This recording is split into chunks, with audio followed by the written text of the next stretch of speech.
Hello and welcome to the Working Tools Masonic Podcast, where today we will be discussing the recent current events in the Grand Lodge of Washington with the Grand Master, Charles Wood.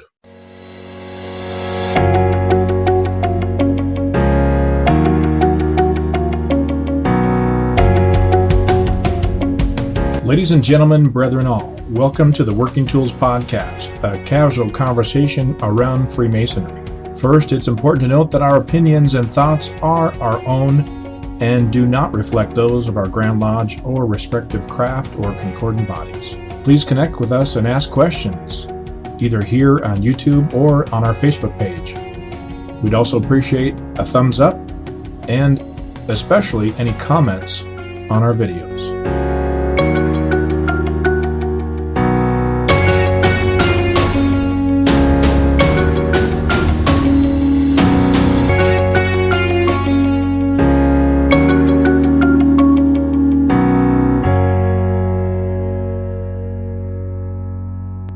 To the Working Tools Masonic Podcast. I'm Matt Appel, and David Colbeth and I are your usual hosts from down here in the Grand Lodge of Washington, and we have with us Worshipful Brother Steven Chung from up in British Columbia.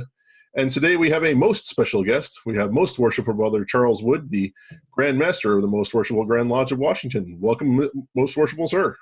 Welcome, thank you. So as I said, we'll be discussing sort of the current events, if you will, within the Grand Lodge of Washington. I know just a couple days ago you wrote a letter or put out a letter about events and when they'll be happening and when they won't be happening. And I guess is there a message you have about that or something you'd like to say there? Well, the decision was in two parts. A week ago we put out the first restriction taking us down to the end of March. And that seemed to be pretty good. But as things have transpired over the last week, not only at the state level, but at the federal level, we were watching, what was going on and what the different agencies were asking us to do as, citizens and so on. And I'm very fortunate. I have a really great team of individuals. We have a senior warden who is a lobbyist. So he stays in pretty good close touch with what goes on with the government. And then we got Chris, who's a lawyer, and we have Clint. And we have my brother, Ed Woods. So we all get together, and we've been doing this. Yes, he is my brother. Even though our names are not spelled the same, but sound the same. Masonic brother, right? Yeah, that's right. Yeah. So we've been getting together about twice a week using Zoom and so on, and trying to see where we want to take the fraternity, how we can protect the Masonic family as a whole. And that is our first number one priority. We don't want to lose anybody. We don't want to have things going on that will put people at risk, transmitting the disease, because there's no guarantee that everybody will be disease free. And we wouldn't want to have somebody have a public event where other people could come, because we looked at it from a legal standpoint and liability. If somebody held an open event and came and got sick, what would be the possibility of them suing us because we didn't take appropriate action to prevent someone and protect them? We could probably win it, but the publicity would be horrible if the public found out about it and the newspaper found out about it and so on. We just didn't want to take that risk of bad publicity harming the fraternity as a whole. And we looked at it broad, overall wise, not only from how to protect the fraternity from each other, or keep the family safe, but how to keep us safe from a lawsuit if something did go south. All those consideration. You're pretty overwhelmed on the XCOM team with having two attorneys, retiring attorneys, and or as Clint Brown is our Grand Secretary, who we've had on the show before, a great man, and he considers himself a recovering attorney. Yep. And but great counsel on that XCOM team. Yeah. And the other thing is too, we have some good people that are on the finance committee, and also because there are a couple of district deputies that are in investments, but also into legal when it comes to insurance. And that's when it came to my attention from an insurance standpoint. What would be the liable if somebody came to one of our functions, as a non-Mason, got sick, and then said, hey, you didn't take necessary precautions as outlined up in King County and Snohomish by their health department, which are pretty stringent. And in most cases, I don't think we could meet them. The one thing they said is that those who are putting it on have to have been tested to make sure they are free of the virus.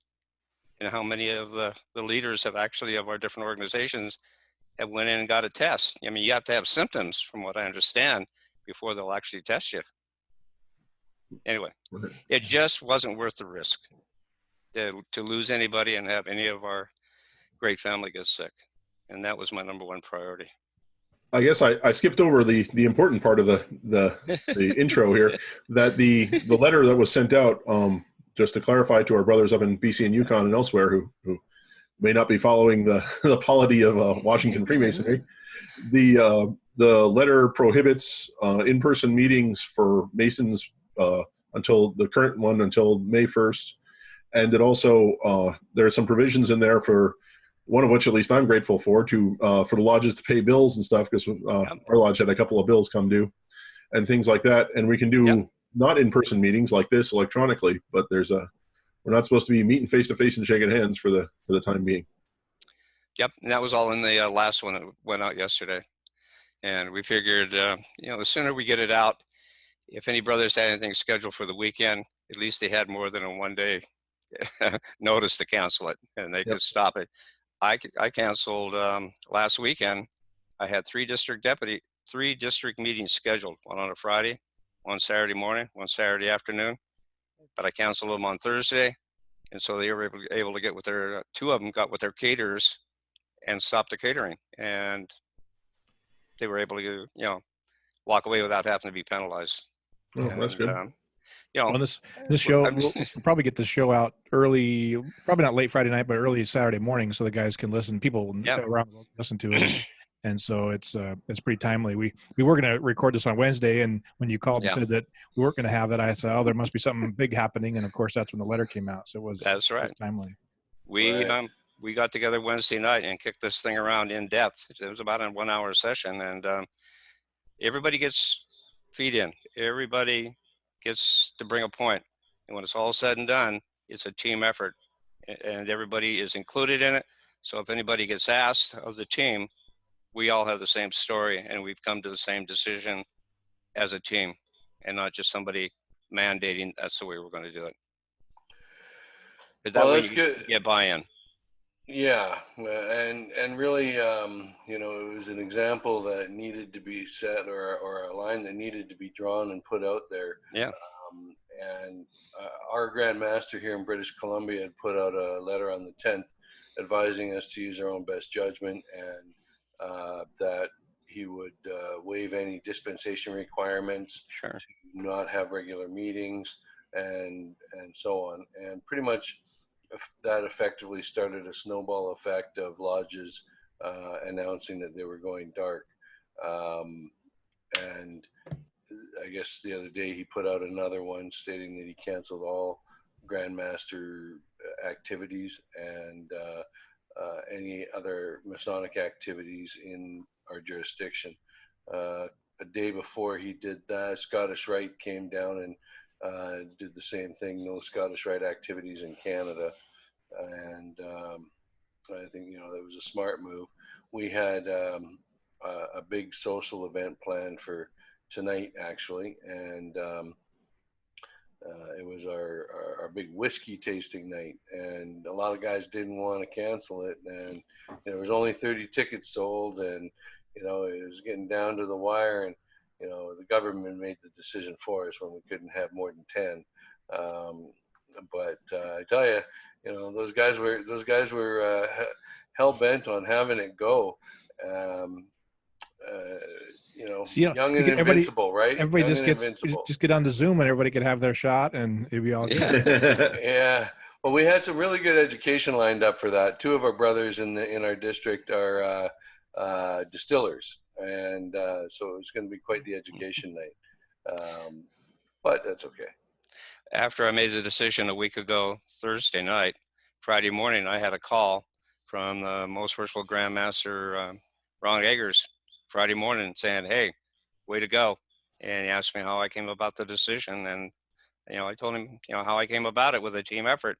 He says, "Well, looks like we're going to be having us a team get together here on Zoom and doing about the same thing." So, it's all about leadership. You lead from the front, not the rear. And sometimes, you have to take the lead. And I've made sure that when I've made a decision, that all the concordant bodies are aware of it, including our youth groups, because I don't want any of the youth getting sick either. They are all part of our Grand Masonic family. Yeah, DMLA Canada just put out their notice a couple of days ago, effectively ceasing all activities for DMLA in Canada. And it's if everybody heeded the warning and everybody just stayed home for the next 21 days, it would all blow past. But there's so many people out there that are not listening to the warnings, and it's very sad that happens. But well, and the hard part is, as Grandmaster alluded to, is yes, we don't want the kids to get sick or the young people, but really anybody under 40, 50 years old with, or anybody with no underlying health conditions may be a carrier and not know, and transmit it to those folks that do have some issue, that don't realize they have issues. And unfortunately, good or bad, in our Masonic families, a significant majority are in that 60, 70-year-old and above. And as much as we like to think we're in pretty good condition, there's a lot of guys and gals that aren't in good health condition, but they're troopers. They still come to the meetings. They still come hang out. But boy, if one of us that felt pretty good, maybe got a little bit of scratchy throat and didn't know it, and we're transmitting it to our whole lodge room. That was my concern when at first, gosh, we're having these meetings and who knows? I kind of still firmly believe that a lot of us have had it. I saw Matt sneeze. I was going to make a joke, but a lot of us have probably had it and we don't even know it because we're in relatively good health. So I read a report somewhere that said 6 out of 7 people have already had it, supposedly. Well, and apparently the guy in Toronto that died today or yesterday was in mid-40s, good health, active, and he went and they said, nope, just common cold, gave him some cold medicine, and then 5 days later he was full blown in the hospital. I just was reading today that the high blood pressure and heart conditions are, of course, 2 big issues they keep talking about. And this report talked about the antiviral medication that they're giving people actually is counterproductive to high blood pressure and heart issues. And so and it was a study about Italy. They were saying that they've only gone through about 18-20% of the deceased cases, looking to see if the virus was actually the real cause or if they ended up dying from something else. Sure. It was just an added issue. And it seems like the trend has been, I think they said like 90 or 95% actually died from an underlying health condition that was just exacerbated by the virus, not because of the virus itself. Yep. But it's still all related. Yep. Charles, have all the other jurisdictions followed suit in the States? I understand. I know Oregon has, and if I recall, I read something from the Grand Master of Idaho also. But there's a lot of couple of organizations back east have actually canceled their Grand Lodges because it's fallen within the time frames that they're talking about.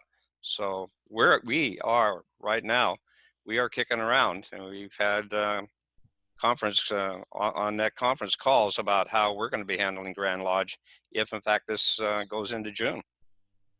We're already making plans and talking, and you guys will be following right behind us.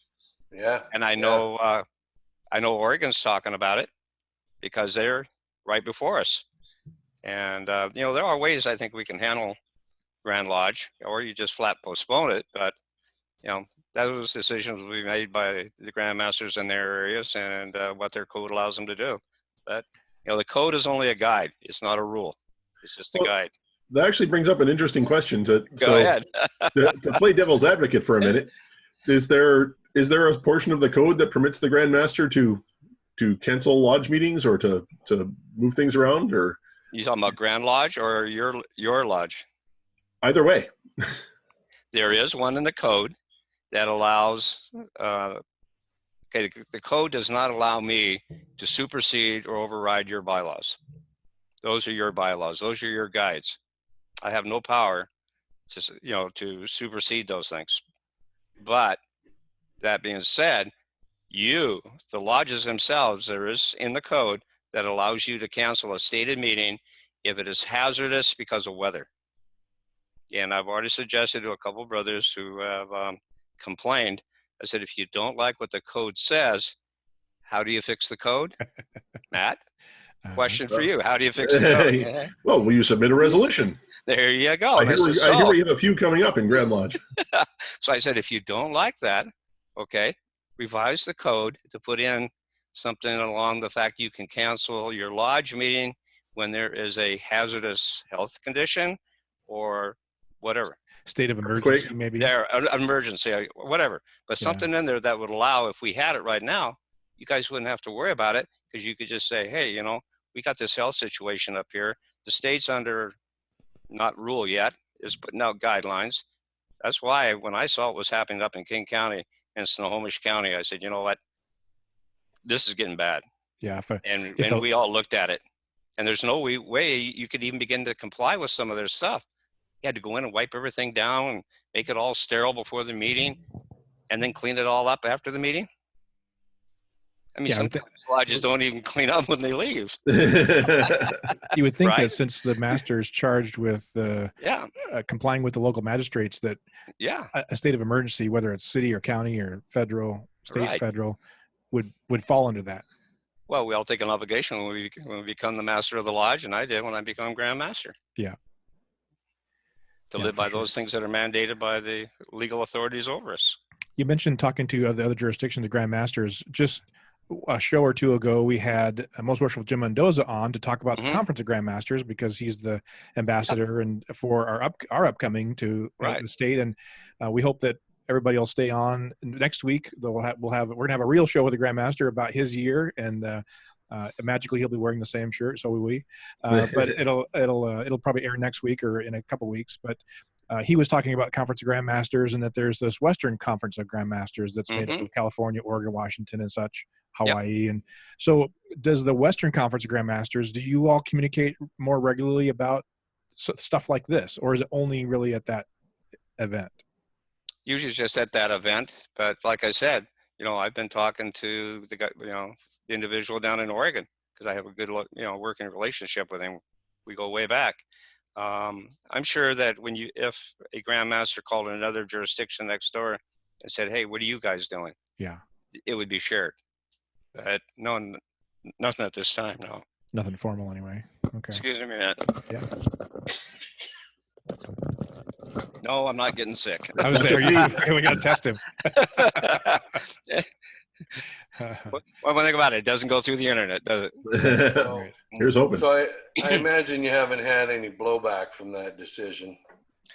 No, actually, I've had a lot of good emails and stuff saying, way to go, Grand Master, that's leading from the front, and all the concordant bodies have been notified so that they can take appropriate actions.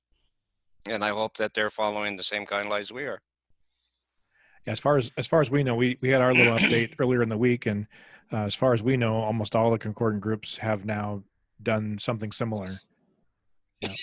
Yep. Well, let's hope they all stay home and get through this as quick as we possibly can. That's the only way we're going to do it as a family, if we all work together and be an example for the public to follow. Yeah, and they see us staying home. And worse off, tonight I got a text from our worshipful brother secretary, John Ingram.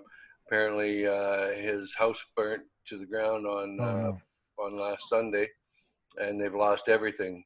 All his Masonic memorabilia, all his fez, his apron, it's all melted. It's a sad state for his brother, and we can't even get together to console him and help him and whatnot, Right. So it's a little frustrating to not being able to go and give that support that we would normally all rush over to help, right? As an example of people not reading completely what we send out. And this happened. A brother calls me and he said, well, we have this charity event we put on, and he told me what about it. And he said, we really don't want to cancel it. And I said, well, you need to. He said, why? I says, can you guarantee that everybody that's going to come to that charity event, not only Masons, but outside of the great fraternity, are free of it? Are you willing to take that chance? And then if somebody got sick, your organization got sued, what kind of publicity is that going to cause for the fraternity? You can't undo that. Yeah. Wow. He said, I never thought of it that way. I said, but no, we have to start thinking out of the box on how to protect our organization and our brothers first, and our sisters and daughters and sons. Well, and they're talking about other ways to do things too. I mean, this is we've been using Zoom for a long time now, and now it's magically become this amazing tool to communicate and connect people, and it really is a fantastic, and a little bit of a shout out to Zoom for providing this service to us, and they don't comp us for it. We love to have that Zoom, but but it's a great platform, and what an amazing opportunity for folks to get together and communicate and see face to face. And you're not physically with them. You're right, Steve, but you still can have that communication ability, and it's so much better to be able to see somebody than just to hear them. A phone call is better than nothing, but to be able to virtually see somebody and talk with them and see their expression, because most of our communication is through visual and that visual cues. And so I'd highly recommend, I'm sure you would, Grandmaster, that any lodge, any brothers, any districts that get signed up on Zoom or free conference or web meeting or whatever, any kind of visual, even Facebook video, get together and communicate. That's what we did with D. Malay, was use Facebook video, and it worked out great. So get together, communicate. What a great opportunity. I know in our lodge, we've talked for years about a phone tree, and we've just never done it. Well, we have nothing better to do now.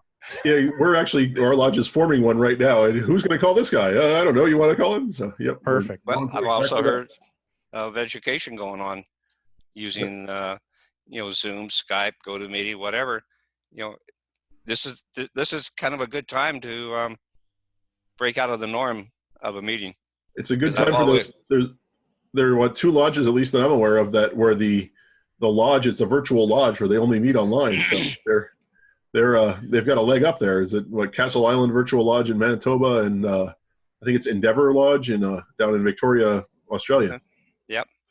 No, there are going to be some good things that will come out of this. I think a lot of lodges will say, instead of calling for an emergency meeting for whatever reason they might want it, they can just all get on Zoom and discuss it and kick it around and make a decision.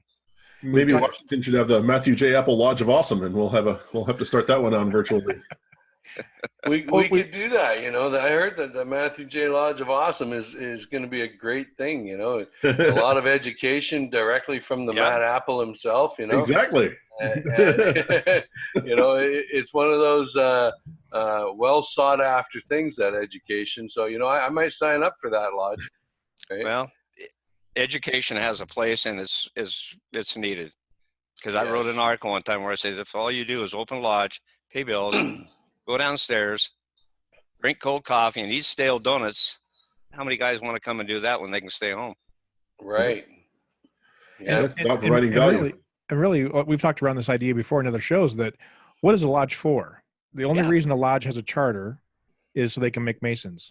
You can do everything else a lodge does without a charter except make a Mason. So you can have education, you can have stale donuts, you can do all that. You can have virtual training, you can have all that stuff. We can do 90% of what we do at a lodge meeting right here in this visual. We can't shake hands, of course, which is an important thing, and we can't make a Mason, but everything else can be done right here. Especially on an emergency basis. Yeah. And being that our schedules have just been cleared for the next 6 weeks, we can do a lot more podcast recording too. We'll get an education whether they want it or not. That's right. Well, you ask a question about blowback. None, really.